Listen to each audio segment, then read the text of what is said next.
ബ്രെയിനിന്റെ size എന്ന് പറയുന്നത് വെറും 2% മാത്രമേ വരുന്നുള്ളൂ. ടോട്ടൽ ബോഡി വെയിറ്റിന്റെ 2% വരുന്നുള്ളൂ. ഈ 2% ഉള്ള ബ്രെയിൻ അപ്രോക്സിമേറ്റ്ലി 20 മുതൽ 30% വരെ എനർജി യൂട്ടിലൈസേഷൻ ചെയ്യുന്നുണ്ട് എന്നുള്ളതാണ് ഇവിടെ മനസ്സിലാക്കേണ്ടത്.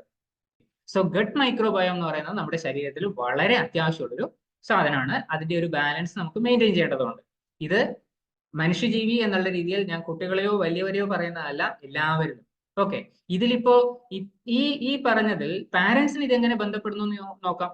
നമ്മുടെ ശരീരത്തിനകത്ത് വരുന്ന അല്ലെങ്കിൽ ബ്രെയിനിലേക്ക് പോകുന്ന എനർജിയുടെ അപ്പ് ആൻഡ് ഡൗൺ ഹെവി ആയിട്ട് നടക്കുമ്പോൾ 2 മണിക്കൂറും 3 മണിക്കൂറും എക്സാം എഴുതുന്നതിനിടയിൽ തന്നെ ബ്രെയിനിൽ എനർജി ലോസ് ഉണ്ടാവും. പാതിരാത്രിയിൽ പോലും ചോക്ലേറ്റും കോഫിയും അങ്ങനെയുള്ള കാര്യങ്ങളൊക്കെ കുട്ടികൾക്ക് കൊടുക്കുന്ന പാരന്റ്സ് ഉണ്ട്.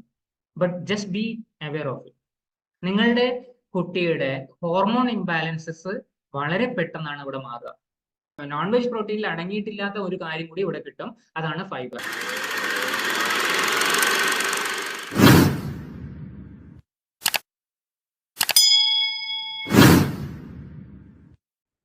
സോ ജസ്റ്റ് ഒരു റിലാക്സിങ് ടച്ചോട് കൂടിയിട്ട് ഞാൻ ഈ ഒരു സെഷൻ സ്റ്റാർട്ട് ചെയ്യാം. നമ്മളൊക്കെ എ പ്ലസ് അല്ലല്ലോ, നമ്മുടെ സമയത്ത് 90% അല്ലെങ്കിൽ ഡിസ്റ്റിങ്ഷൻ നേടിയവരല്ല. സ്റ്റിൽ നമ്മളൊക്കെ ജീവിതത്തിൽ എത്രയോ നല്ല മെച്ചപ്പെട്ട ലെവലിൽ എത്തിയിരിക്കുന്നു. നമ്മളെക്കാൾ ഇപ്പോ IQ ടെസ്റ്റ് ഉണ്ട്, സൈക്കോളജിയിൽ IQ ടെസ്റ്റ് ഉണ്ട്. ഈ IQ ടെസ്റ്റ് നമ്മുടേതും നമ്മുടെ കുട്ടികളുടേതും ടെസ്റ്റ് ചെയ്ത് കഴിഞ്ഞാൽ നമ്മുടെ കുട്ടികളുടേത് നമ്മളെക്കാൾ എത്രയോ മുന്നിലായിരിക്കും. ഉറപ്പല്ലേ? അപ്പൊ ഇന്നത്തെ ടോപ്പിക്കിലേക്ക് ഞാൻ പോകാം. നിങ്ങളുടെ കുടലിന്റെ ആരോഗ്യം നിങ്ങളുടെ പഠിത്തത്തെ, അല്ലെങ്കിൽ നിങ്ങളുടെ കുട്ടികളുടെ, അതല്ലെങ്കിൽ കൊച്ചുമക്കളുടെ പഠിത്തത്തെ എഫക്ട് ചെയ്യുന്നുണ്ടോ? അവരുടെ പെർഫോമൻസിനെ എഫക്ട് ചെയ്യുന്നുണ്ടോ? എക്സാം ടൈം എന്ന് പറഞ്ഞു കഴിഞ്ഞാൽ പെർഫോമൻസ് ടൈമാണ്. കുട്ടികളുടെ ഭക്ഷണവും പരീക്ഷ പേടിയും തമ്മിൽ ബന്ധമുണ്ടോ? ഇങ്ങനെയുള്ള ഒരു വിഷയം. ആ ഒരു വിഷയത്തില് കുട്ടികളെ ഒരു സഹായം ചോദിക്കുന്ന സമയത്ത് ജസ്റ്റ് അവർക്ക് പഠിത്തത്തിന്റെ കാര്യം മാത്രമല്ല നമ്മൾ പറഞ്ഞു കൊടുക്കേണ്ടത്. നമുക്ക് അവരുടെ ജീവിതശൈലിയിൽ ചെറിയ മാറ്റങ്ങൾ വരുത്തി കഴിഞ്ഞാൽ അത് വളരെ എളുപ്പമാക്കാൻ പറ്റും. സോ എന്താണ് ഭക്ഷണം? ഭക്ഷണവും പരീക്ഷ പേടിയും എന്ന് പറയുമ്പോൾ എന്താണ് ഭക്ഷണം? പല ആൾക്കാരും പല രീതിയിലാണ് അതിനെ കാണുന്നത്. അതിൽ ഏറ്റവും പ്രധാനമായിട്ട് ഞാൻ പറയാന്ന് വെച്ച് കഴിഞ്ഞാൽ നമ്മൾ എന്താണോ കഴിക്കുന്നത് അതൊക്കെ നമ്മുടെ ഭക്ഷണം. അതിപ്പം കടലാസ് കഴിച്ചു കഴിഞ്ഞാൽ, അല്ലെ ചില പശുക്കളൊക്കെ കടലാസും സിനിമാ പോസ്റ്ററുകളൊക്കെ തിന്നുന്നത് മുമ്പ് റോഡിലൊക്കെ കാണാറുണ്ട്. എന്താണോ കഴിക്കുന്നത് അത് ഭക്ഷണം. അതുപോലെ തന്നെ എന്താണോ നമ്മുടെ ഭക്ഷണത്തിൽ നിന്ന് നമുക്ക് കിട്ടേണ്ടത് അത് ന്യൂട്രീഷൻ. അഥവാ ഭക്ഷണം എന്ന് പറഞ്ഞു കഴിഞ്ഞാൽ ന്യൂട്രീഷ്യസ് ആയിരിക്കണം, പോഷകങ്ങൾ അടങ്ങിയതായിരിക്കണം. അതുപോലെ തന്നെ ഭക്ഷണം എന്ന് പറയുന്നത് നമ്മൾ എന്താണോ ഇഷ്ടപ്പെടുന്നത് അല്ലെങ്കിൽ ഇഷ്ടപ്പെട്ട് മറ്റുള്ളവർക്ക് സെർവ് ചെയ്യുന്നത്, അതാണ് ശരിയായ ഭക്ഷണം. കുക്കിംഗ് എന്ന് പറയുന്നത്, പാചകം ഒരു കലയാണെങ്കിൽ തീർച്ചയായിട്ടും അതിന് നമ്മുടെ പാഷൻ ഉൾക്കൊള്ളുന്നുണ്ട്, അല്ലെ? ഒത്തിരി പേര് പാചകമായിട്ട് ബന്ധപ്പെട്ട ജോലികളിൽ വർക്ക് ചെയ്യുന്നില്ലേ? അതുപോലെ തന്നെ ആ പാചകം ചെയ്യുന്നതിൽ ഒരു ചെറിയ പിഞ്ച് ഓഫ് സാൾട്ട് എന്നൊക്കെ പറയുന്ന പോലെ, ഒരു നുള്ളു ഉപ്പ് എന്ന് പറയുന്നത് പോലെ ഒരല്പം സ്നേഹം കൂടി ചേർത്ത് കഴിഞ്ഞാൽ മാത്രമേ അത് നല്ല ഭക്ഷണമാവുള്ളൂ. ശരിക്കും ഈ ഒരു സ്നേഹം നമ്മുടെ പ്ലേറ്റിൽ നമ്മുടെ കുട്ടികൾക്ക് സെർവ് ചെയ്ത് കൊടുക്കാൻ നമുക്ക് പറ്റാറുണ്ടെങ്കിൽ അവിടെ തന്നെ കുട്ടികളുടെ ആരോഗ്യം വളരെ നല്ല രീതിയിൽ മെച്ചപ്പെടുന്നതാണ്. അതിപ്പോ നമ്മുടെ തീന്മേശയിൽ ഭക്ഷണം വരുന്ന സമയത്ത് നമ്മൾ കുട്ടികളോട് സംസാരിക്കുന്ന കാര്യങ്ങൾ ഉൾപ്പെടെയുള്ള എല്ലാത്തിലും. ശരിക്കും സാധാരണഗതിയിൽ ഒരു എക്സാം ഡേ മാത്രം നോക്കിക്കഴിഞ്ഞാൽ സാധാരണ എന്താ സംഭവിക്കുന്നത്? പാരന്റ്സ് ഒരു പക്ഷേ കുട്ടികൾ എഴുതി വന്നതിനെ പിന്നെയും ഒന്നുകൂടി നോക്കുന്നുണ്ടാവും.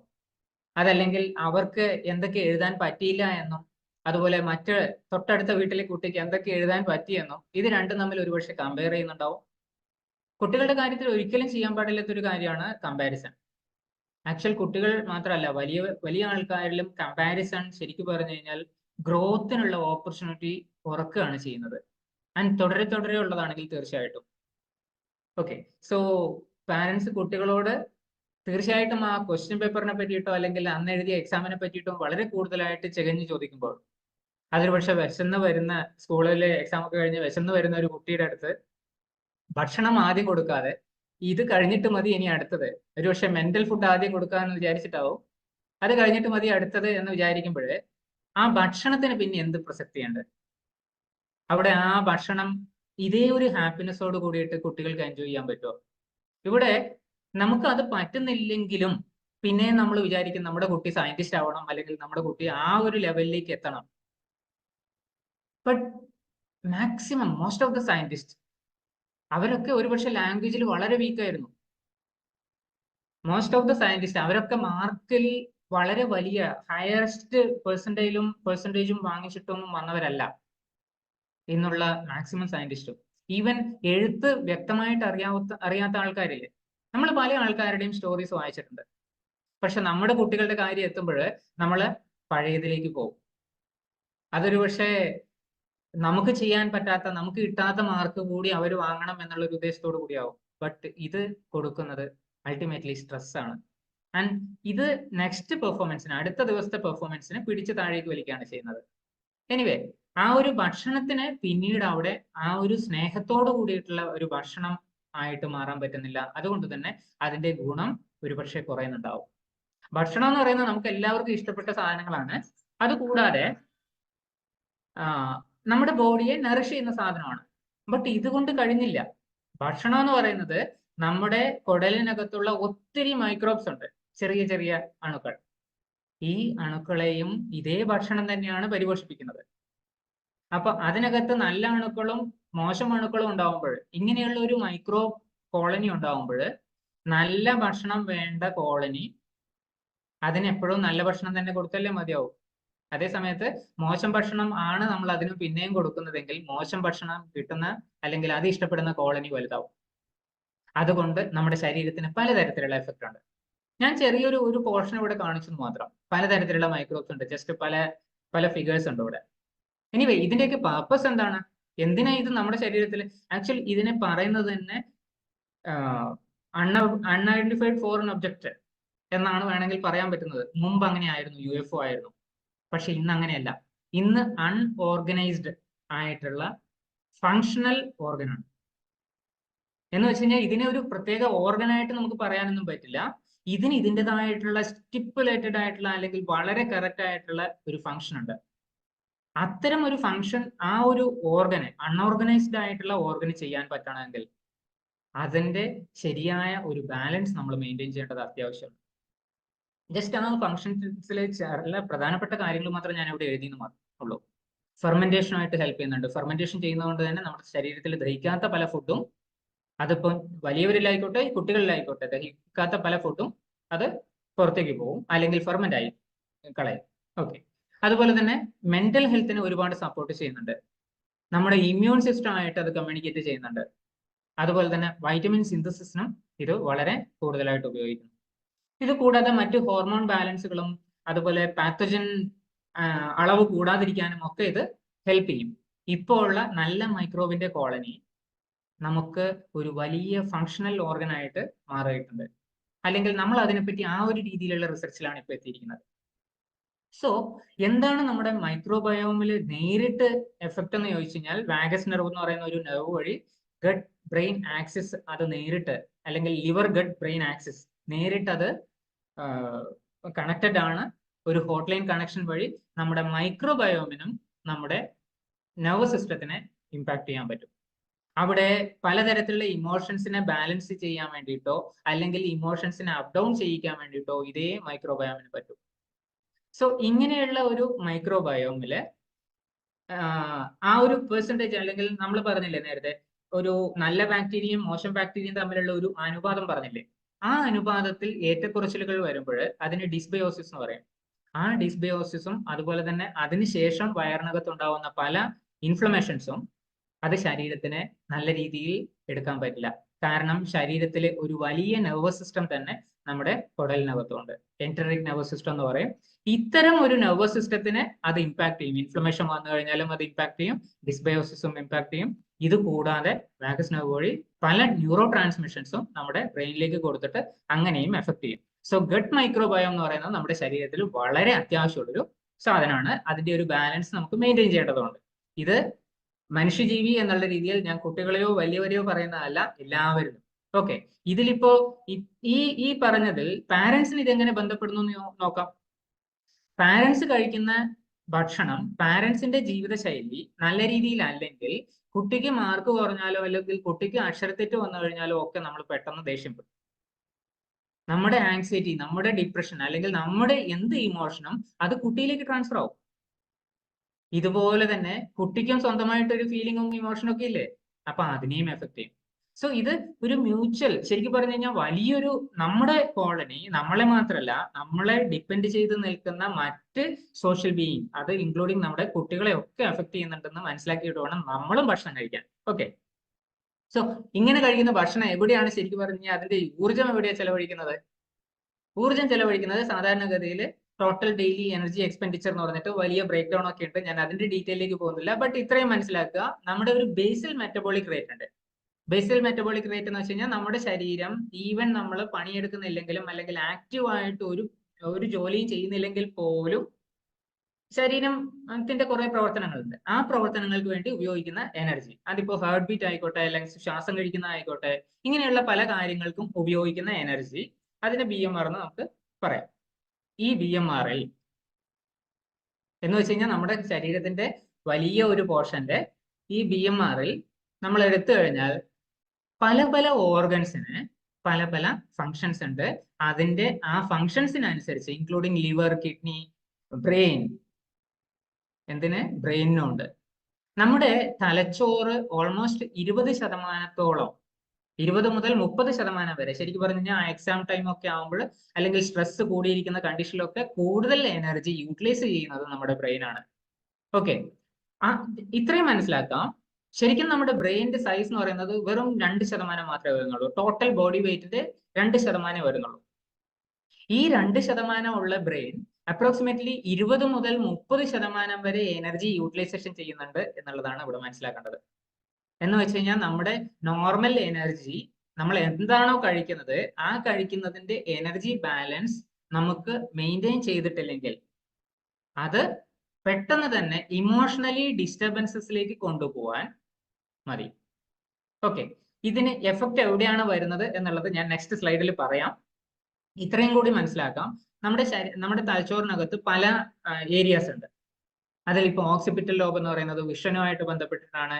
അതുപോലെ തന്നെ പറൈറ്റൽ ലോബ് എന്ന് പറയുന്നത് ലാംഗ്വേജുമായിട്ട് ബന്ധപ്പെട്ടിട്ടാണ്. സെറിബെല്ലം എന്ന് പറയുന്നത് നമ്മുടെ ബാലൻസ്, കോർഡിനേഷൻ, ഇതുപോലെയുള്ള കാര്യങ്ങളുമായിട്ട് ബന്ധപ്പെട്ടിട്ടാണ്. Temporal lobe ഹിയറിംഗും ലേണിംഗുമായിട്ട് ബന്ധപ്പെട്ടിട്ടാണ്.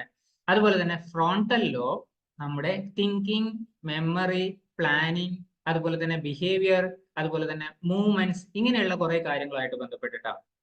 നമ്മൾ കുറച്ചു നേരത്തെ പറഞ്ഞിരുന്നില്ലേ, ഒരു കുട്ടിയുടെ പ്രധാനപ്പെട്ട ചില, അല്ലെങ്കിൽ എക്സാം പോയിന്റ് ഓഫ് വ്യൂവിൽ നോക്കുമ്പോൾ പ്രധാനപ്പെട്ട ചില ഗുണങ്ങൾ എന്തൊക്കെയാ?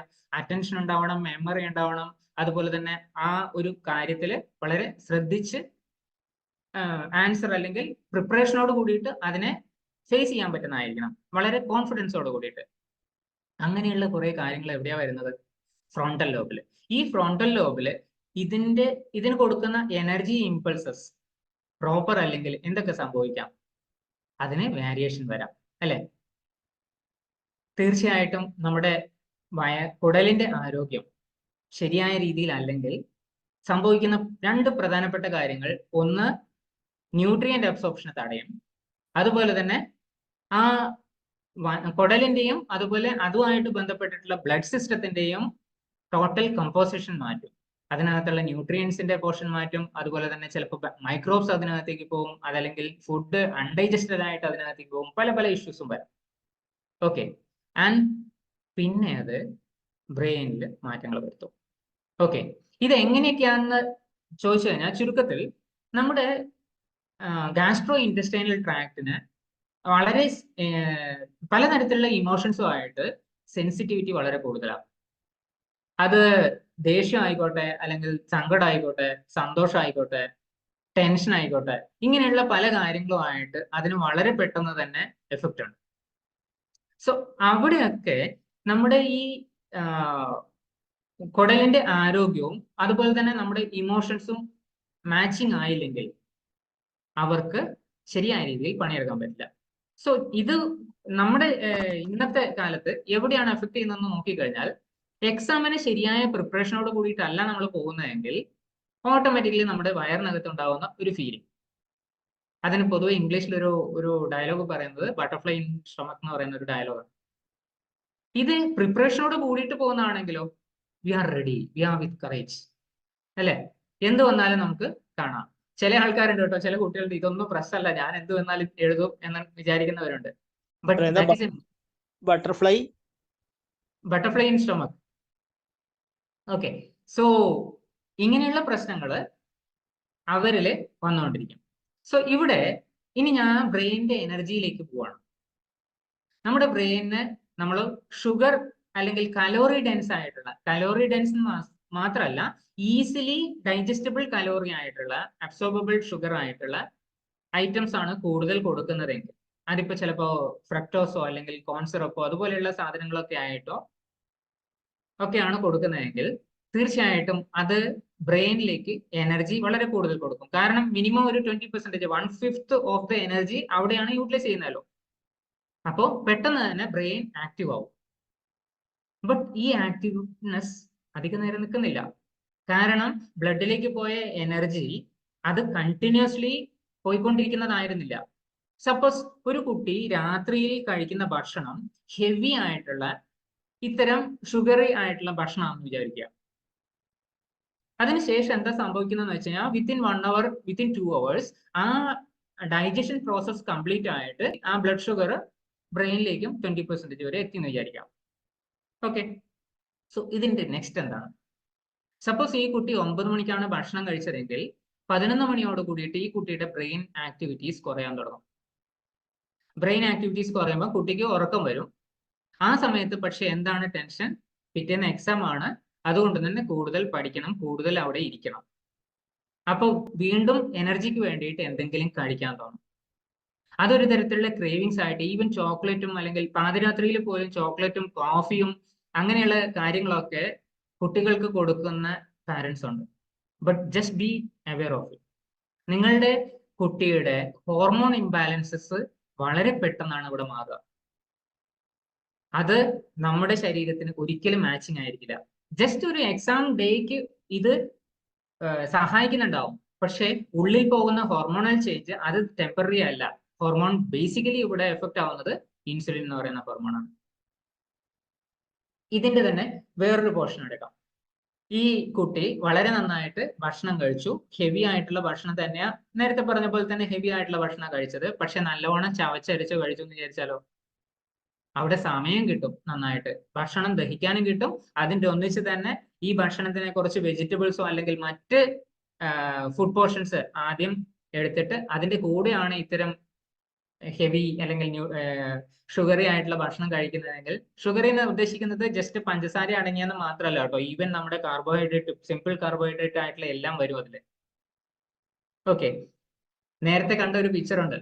ഒരു കുട്ടി കൊണ്ടുവരുന്ന ക്വസ്റ്റ്യൻ പേപ്പർ നോക്കിയിട്ട് അതിനുശേഷം പാരന്റ് ആ കുട്ടിയോട് പല ചോദ്യങ്ങളും ചോദിക്കുന്നത്. ബട്ട് അതിനുശേഷം ആ പാരന്റിന്റെ ഉള്ളിൽ എന്താണുള്ളത്? കുട്ടിയോടുള്ള സ്നേഹം. അതുകൊണ്ട് എന്ത് ചെയ്യും? പാരന്റ് കുട്ടി ചോദിക്കുന്ന എന്ത് വാങ്ങിച്ചു കൊടുക്കും.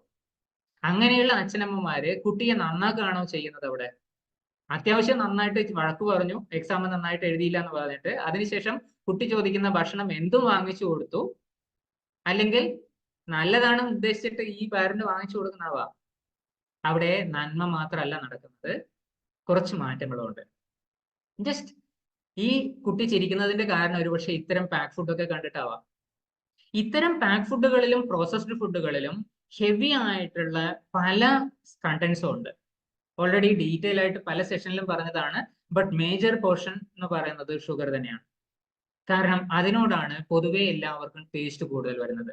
ഇങ്ങനെ സംഭവിക്കുമ്പോൾ നമ്മൾ പിന്നെയും ഷുഗറി ആയിട്ടുള്ള ഭക്ഷണങ്ങൾ കഴിച്ചുകൊണ്ടിരിക്കുമ്പോൾ നമ്മുടെ ശരീരത്തിലെ ഷുഗർ ഇഷ്ടപ്പെടുന്ന ബാക്ടീരിയയുടെ കോളനി വളരെ വലുതാവുകയും ആ ബാക്ടീരിയയുടെ അല്ലെങ്കിൽ ആ മൈക്രോബിന്റെ കോളനി വീണ്ടും നമ്മുടെ ബ്രെയിനിനോട് പറയുന്നു, എനിക്ക് കൂടുതൽ ആ ഭക്ഷണം വേണം, എനിക്ക് താല്പര്യമുള്ള ഭക്ഷണം ഷുഗർ കൂടുതലുള്ളതാണ്, അല്ലെങ്കിൽ ആ പെർട്ടിക്കുലർ ബിസ്ക്കറ്റ് ആണ്, ആ പെർട്ടിക്കുലർ ചിപ്സ് വെറൈറ്റി ആണ്.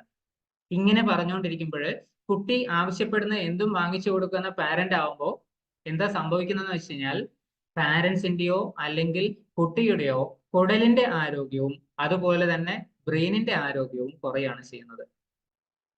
ഈ അപ്പ് ആൻഡ് ഡൗൺ നമ്മുടെ ശരീരത്തിനകത്ത് വരുന്ന അല്ലെങ്കിൽ ബ്രെയിനിലേക്ക് പോകുന്ന എനർജിയുടെ അപ്പ് ആൻഡ് ഡൗൺ ഹെവി ആയിട്ട് നടക്കുമ്പോൾ 2 മണിക്കൂറും 3 മണിക്കൂറും എക്സാം എഴുതുന്നതിനിടയിൽ തന്നെ ബ്രെയിനിൽ എനർജി ലോസ് ഉണ്ടാവും. അത് തീർച്ചയായിട്ടും ഒരു തെറ്റായ സമീപനമാണ്. എന്ന് വെച്ച് കഴിഞ്ഞാൽ നമ്മൾ എക്സാം ദിവസം പോലും കഴിക്കേണ്ട ഭക്ഷണം വളരെ ഹെൽത്തി ആയിട്ടുള്ള ഭക്ഷണ രീതി അല്ലെങ്കിൽ അത് കുട്ടിക്ക് വളരെ മോശപ്പെട്ട രീതിയിലാണ് എഫക്ട് ചെയ്യുക. ബിക്കോസ് മേ ബി ആ 2 മണിക്കൂർ അല്ലെങ്കിൽ 3 മണിക്കൂറിൽ ആദ്യത്തെ 1.5 മണിക്കൂർ കഴിയുമ്പോഴേക്ക് തന്നെ കുട്ടിയുടെ എനർജി തീർന്നിട്ട് ഇനി എങ്ങനെ എഴുതാൻ പലതും തലയിലുണ്ട്, പക്ഷെ അത് കൈകളിലേക്കോ അല്ലെങ്കിൽ അതിന്റെ പ്രാക്ടിക്കൽ പോയിന്റ് ഓഫ് വ്യൂവിലേക്ക് എഴുതാൻ വേണ്ടിയിട്ട് പറ്റുന്നില്ല. അവിടെ എനർജി ഉണ്ടാവില്ല. ഇതൊരു മിക്കവാറും ഒരുപാട് പേര് ഒരു ഫേസ് ചെയ്യുന്ന ഒരു ചലഞ്ച് ആണ്. പക്ഷെ ഇതിനെ ജസ്റ്റ് ഒരു ഓർമ്മയുടെ പോയിന്റിൽ മാത്രമാണ് എല്ലാവരും ഇതിനെ കാണുന്നത്. അങ്ങനെ മാത്രം കാണാതെ ഈ ഒരു എനർജി ആൻഡ് നമ്മുടെ കുടലിന്റെ വ്യൂവിലും കൂടി ഇതിനെ കാണണം.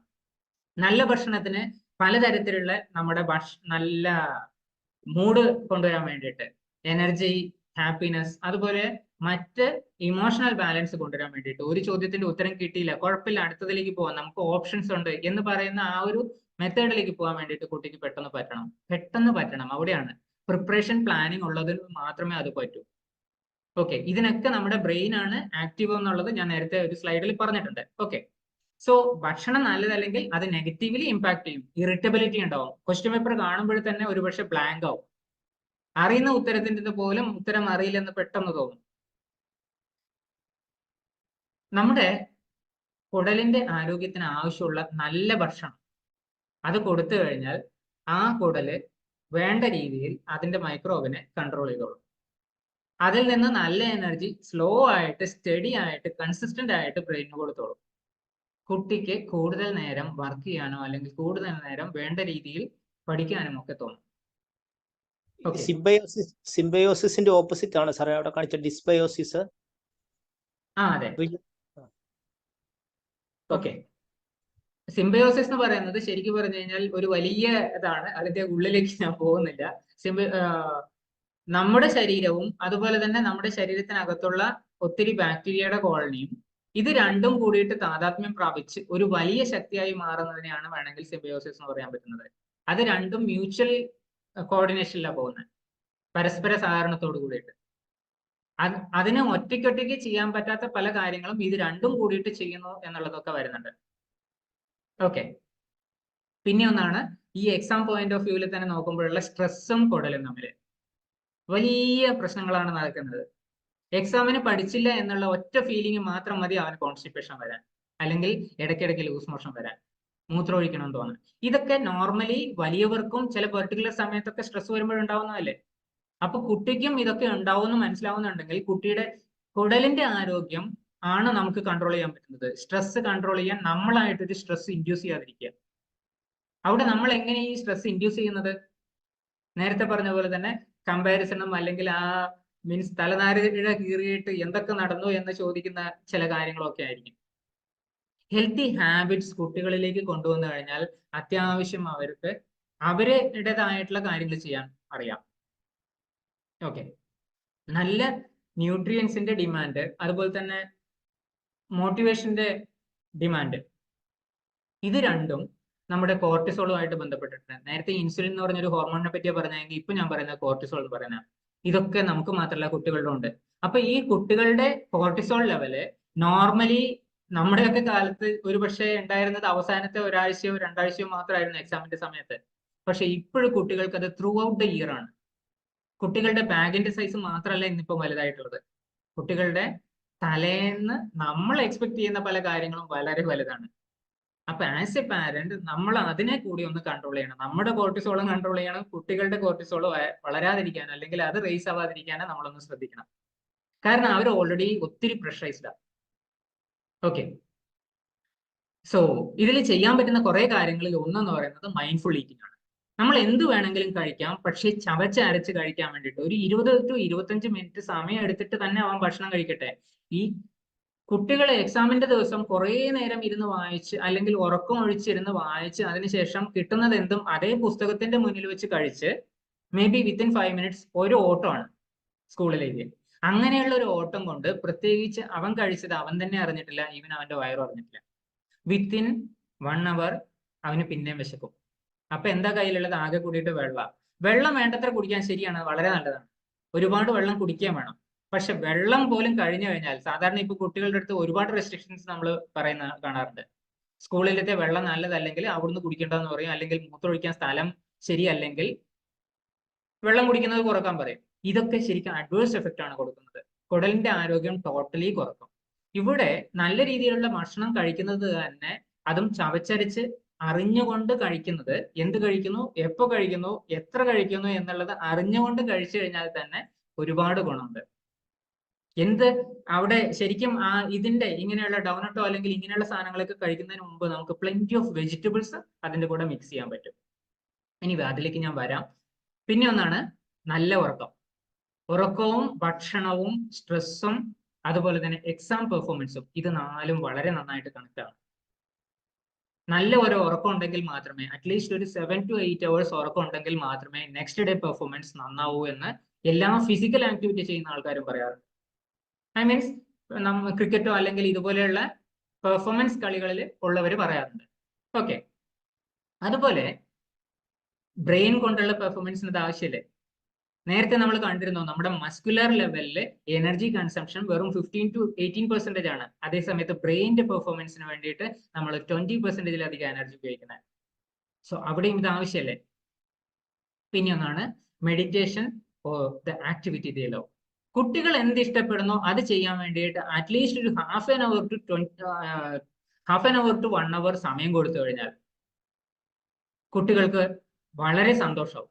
ആക്ച്വലി അതാണ് അവരെ സംബന്ധിച്ച് ഏറ്റവും നല്ല മെഡിറ്റേഷൻ. അതാണ് അവർ ഈ ആക്ച്വൽ എന്താ പറയാ, നമ്മൾ ഈ പറയുന്ന പോലെ മ്യൂസിക് കേട്ടിട്ടോ അല്ലെങ്കിൽ അങ്ങനെ ഒരു പവർഫുൾ മെഡിറ്റേഷനിലേക്ക് ഒന്നും പോകേണ്ട ആവശ്യമില്ല. ഇറ്റ്സ് ദെയർ ബ്രെയിൻ ഒരിക്കലും, അവരുടെ ബ്രെയിൻ ഒരിക്കലും അങ്ങനെ ഒരു സൈലൻസിലേക്ക് പോവാൻ ഇത്രയും സമയം പോരാ. അതേ സമയത്ത് അവരെ ഒരു പെർട്ടിക്കുലർ ആക്ടിവിറ്റിയിലേക്ക് കൊണ്ടുവന്നു കഴിഞ്ഞാൽ, മെഡിറ്റേഷന്റെ ഒരു പ്രധാനപ്പെട്ട കൺസെപ്റ്റ് എന്ന് പറയുന്നത് ഞാൻ മനസ്സിലാക്കിയെടുത്തോളം, നമ്മൾ എന്ത് ആക്ടിവിറ്റിയിലാണോ ചെയ്തുകൊണ്ടിരിക്കുക അതിനകത്ത് മുഴുകി ഒരുപക്ഷെ നമ്മുടെ പരിസരം മറക്കുന്നത്, അതാണ് മെഡിറ്റേഷൻ. ഇങ്ങനെയുള്ള പല കുട്ടികളെ നിങ്ങൾ കണ്ടിട്ടുണ്ടാവും. എക്സാമിന്റെ സമയത്ത് ആ കുട്ടി അറിയുന്നില്ല നമ്മൾ അവിടെ തൊട്ടടുത്ത് പോയി നിന്നിട്ട് അവനെ വാച്ച് ചെയ്യുന്നത്. അത്രമാത്രം ആ പഠിക്കുന്ന കാര്യത്തിലേക്ക് മുഴുകി പോയിട്ടുണ്ട്. അങ്ങനെ ഉണ്ടാവും. പക്ഷെ അത് മാത്രല്ലാതെ അവന് ഇഷ്ടപ്പെടുന്ന, ഒരുപക്ഷെ ഈവൻ എയ്റോപ്ലെയിൻ ഉണ്ടാക്കുന്ന, കടലാസ് കൊണ്ട് എയ്റോപ്ലെയിൻ ഉണ്ടാക്കുന്നോ അതല്ലെങ്കിൽ എന്തെങ്കിലും ചെറിയ ചെറിയ ആക്ടിവിറ്റീസ്, മേ ബി ഒരു 1/2 hour to 60 minutes ഒരു ദിവസം കൊടുത്തിട്ട് അവനെ അതിൽ ഇൻവോൾവ് ചെയ്യിച്ചു കഴിഞ്ഞാൽ അവിടെ ഉണ്ടാവുന്നത് സ്ട്രെസ് റിലീസ് ആണ്. ഈ സ്ട്രെസ് റിലീസിന്റെ ഒന്നിച്ച് നമ്മുടെ ഗട്ട് മൈക്രോബയോം ബാലൻസ് ആവും, കോർട്ടിസോളിന്റെ ലെവല് നോർമൽ ആവും. ഓക്കെ, സോ ഭക്ഷണത്തിലേക്ക് പോകുമ്പോൾ പ്രധാനപ്പെട്ട ചില ഭക്ഷണങ്ങളെ പറ്റി മാത്രം ഞാനിവിടെ പറയാം. ഒന്ന് വെജിറ്റബിൾ പ്രോട്ടീൻ ആണ്. വെജിറ്റബിൾ പ്രോട്ടീൻ വളരെ നല്ല രീതിയിൽ വയറിനെ സംരക്ഷിക്കും. നോൺ വെജ് പ്രോട്ടീനെ പൂർണ്ണമായിട്ടും ഒഴിവാക്കാനല്ല ഞാൻ പറഞ്ഞത്, പക്ഷെ ഇതിന് സാധാരണഗതിയിൽ നോൺ വെജ് പ്രോട്ടീനിൽ അടങ്ങിയിട്ടില്ലാത്ത ഒരു കാര്യം കൂടി ഇവിടെ കിട്ടും, അതാണ് ഫൈബർ. ഈ ഫൈബർ കണ്ടന്റ് കുട്ടി ഇഷ്ടപ്പെടുന്ന മറ്റു ഷുഗർ കണ്ടന്റിന്റെ കൂടെ ആണെങ്കിൽ തീർച്ചയായിട്ടും ആ ഷുഗറിന്റെ ഡൈജഷനും മെറ്റബോളിസത്തിനും വേണ്ടിയിട്ട് സമയം കൂടുതൽ കൊടുക്കുക. അത് ഒരു സ്ലോ എനർജിക്ക് വേണ്ടിയിട്ടുള്ള, അല്ലെങ്കിൽ കുറെ നേരത്തേക്ക്, നേരത്തെ 2 മണിക്കൂർ ആയിരുന്നെങ്കിൽ ഇനി ഒരു 3 മണിക്കൂർ നേരത്തേക്ക് ഭക്ഷണത്തിന് ദഹിക്കാനും അതുപോലെ തന്നെ ഷുഗർ കിട്ടാനും വേണ്ടിയിട്ടുള്ള ഒരു ലെവലിലേക്ക് അത് എത്തും. പിന്നെ ഒന്നാണ് DHA അല്ലെങ്കിൽ ഒമേഗ 3 ഫാറ്റി ആസിഡ്സ്. ഒമേഗ 3 നമ്മുടെ വീടുകളിൽ തന്നെ കുക്ക് ചെയ്യുന്ന നല്ല ഫ്രൈ ഫുഡ് തന്നെ വേണമെന്നൊന്നുമില്ല, നല്ല രീതിയിൽ കറി വെച്ചിട്ടുള്ള മീനൊക്കെ, സീ ഫുഡ് പ്രധാനമായിട്ടും ഇതിലും ഗുണം ചെയ്യുന്നതാണ്. ബ്രെയിനിനെ വളരെ ആക്റ്റീവായിട്ട് നിലനിർത്തും, കുടലിനെ നിലനിർത്തും. പിന്നെ ഒന്നുള്ളതാണ് ഓറഞ്ച്. വൈറ്റമിൻ സിയുടെ ഇമ്മ്യൂണിറ്റി മാത്രമല്ല, ഇവിടെ ഫൈബർ കണ്ടന്റും വളരെ കൂടുതലായിട്ട് അടങ്ങിയിട്ടുള്ള ഒരു സാധനമാണ് ഓറഞ്ച്. ബീൻസ് വെറൈറ്റീസിൽ എല്ലാത്തിലും, അതുപോലെ തന്നെ ഇലക്കറികളിൽ, ബീൻസ് മാത്രമാക്കണ്ട, ഇലക്കറികളിലൊക്കെ തന്നെ ശരീരത്തിന് വേണ്ട ഒത്തിരി ഫൈറ്റോ ന്യൂട്രിയൻസ് അടങ്ങിയിട്ടുണ്ട്. അത് കുട്ടികൾ കഴിക്കാൻ അവർക്ക് വേണ്ട രീതിയിൽ, അവരുടെ ടേസ്റ്റിന് ഉതകുന്ന രീതിയിലേക്ക് അതിനെ മിക്സ് ചെയ്യുക. ഈവൻ പല വീടുകളിലും നമുക്ക് ഇലക്കറി ആണെങ്കിൽ നമുക്ക് അതിന്റെ കൂടെ മുട്ടയൊക്കെ സ്ക്രാമ്പിൾ ചെയ്തിട്ട് ഇടാൻ പറ്റും അവിടെ.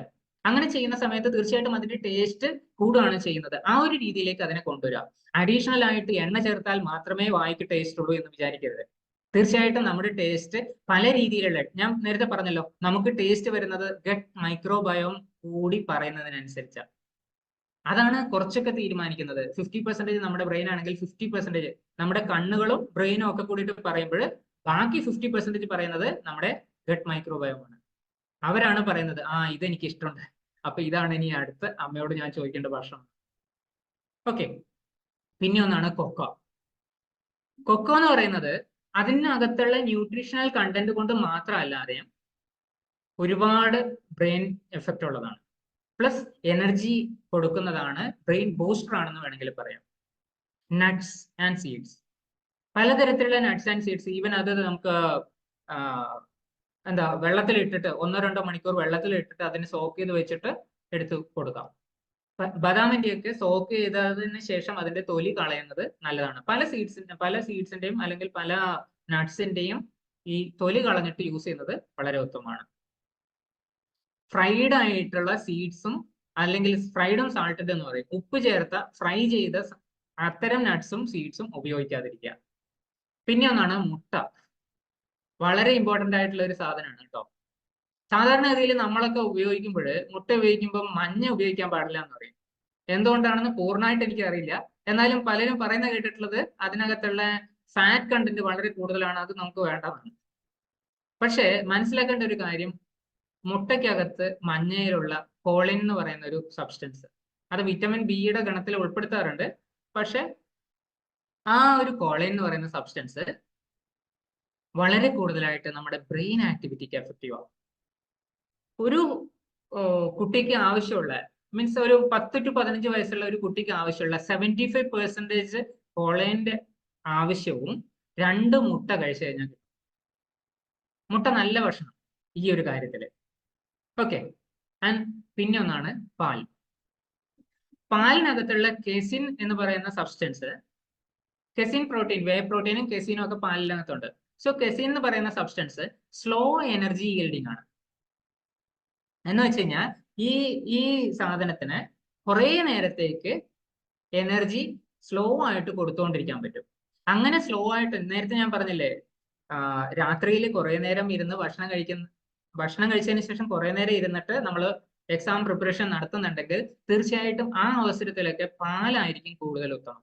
അത് രാത്രിയിൽ കൊടുക്കാനല്ല, അതൊരു 9 മണിക്കാണെങ്കിൽ ആ 9 മണിക്ക് ഭക്ഷണത്തിന്റെ കൂടെ തന്നെ പാല് കൂടി കഴിക്കുമ്പോൾ, അല്ലെങ്കിൽ ആ രീതിയിലുള്ള പ്രോട്ടീൻ, കസിൻ പ്രോട്ടീൻ കഴിക്കുന്ന സമയത്ത് അത് ലേറ്റ് നൈറ്റിലേക്ക് കൂടി അവന് ഗുണം ചെയ്യും, ഇരുന്ന് പഠിക്കാൻ വേണ്ടിയിട്ട്.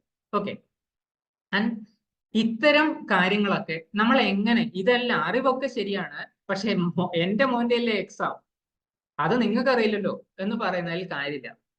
ഇവിടെയും എഗെയിൻ നിങ്ങൾ മനസ്സിലാക്കേണ്ടത് നിങ്ങളുടെ വയറിന്റെ ആരോഗ്യം ശരിയായ രീതിയിൽ നിലനിർത്തേണ്ടത്. ഇപ്പൊ പല വീടുകളിലും ഞാൻ കണ്ടിട്ടുള്ള ഒരു കാര്യം എന്താണെന്ന് വെച്ച് കഴിഞ്ഞാൽ, രാത്രിയിൽ മോൻ പഠിക്കാനിരിക്കും. അപ്പൊ ഈ മോൻ പഠിക്കാനിരിക്കുമ്പോൾ അവനെ മാത്രം എങ്ങനെ ഇരുത്താന്ന് വിചാരിച്ചിട്ട് അമ്മയായിരിക്കും.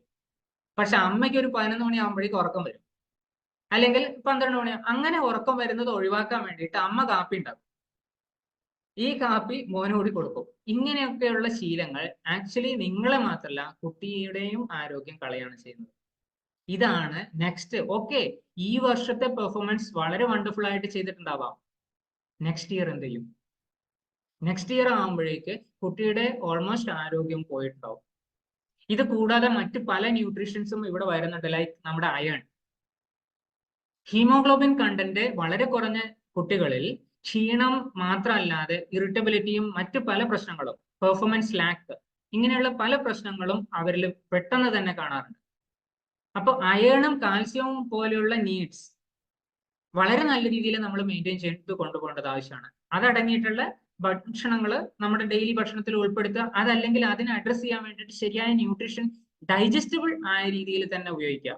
ഞാനത് പ്രത്യേകം പറയാൻ എന്താ കാരണം എന്ന് വെച്ച് കഴിഞ്ഞാൽ, 2 തരത്തിലുള്ള